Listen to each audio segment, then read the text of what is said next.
I absolutely don't want to let you go into the summer being anxiously attached in your relationship. So today we're going to start the process of building security in your life. Hi, my name is Elena. I'm a registered psychotherapist qualifying here in Toronto, and I help people with all things relationship anxiety, attachment style, with a particular specialization in anxious attachment because I myself have been anxiously attached in relationships for a very long time, but I've done the work and I'm here to help you.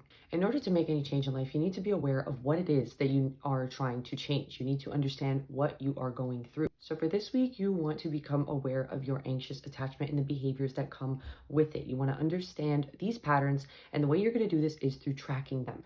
You want to pay attention to anything this week that is going to create a sense of anger, sadness, frustration, anxiety, fear, happiness, exhaustion, whatever it is. You want to get familiar with what are the things that are triggering you, and you will notice there are certain themes, there are certain patterns there. Do you always feel anxious when your partner doesn't respond to your text right away, right? Do you notice that you're feeling sad when your partner is busy for the night? You also want to understand what actually happens when you're triggered. Do you say something? Do you do something? Do you partake in any behaviors that make that feeling worse or better? And how strong is your anxiety on a scale of 1 to 10? When you're experiencing this. You can actually access this tracker sheet by clicking the link in my bio and going to my resource repository. In addition to tracking, you want to look out for certain behaviors that you may be engaging in that are most likely related to your anxious attachment. I'm going to give you a few common ones. Number one is a panic at any sort of perceived withdrawal or distance.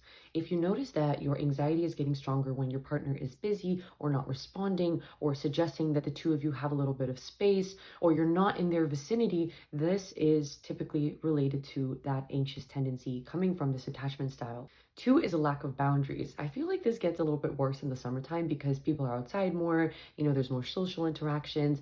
You may put all your boundaries to the side. You may completely bend over backwards and allow anything to happen from this person because you're afraid that if you put up a boundary, they are going to walk away. And that itself is very scary. So if you notice that you don't have proper boundaries in place, this could be related to your anxious attachment. Number three is the need for external regulation. If you find that you're constantly asking your partner for reassurance, constantly scanning the room and making sure that they're okay and basing a lot of your internal feelings on their external behavior, this is most likely connected to your anxiety as well. And number four, chasing behavior. If you notice that you're always trying to fill that gap, you're always the one double texting, calling all the time, checking where they are, monitoring social media use, making sure that everything is kind of you going towards them and filling in all these little gaps of space and time and energy, this could very well be related to your anxiety. Let me know in the comments if you find anything interesting about your patterns or behaviors, and then come back in a few days where we're going to talk about the next part of the phase, which is regulation.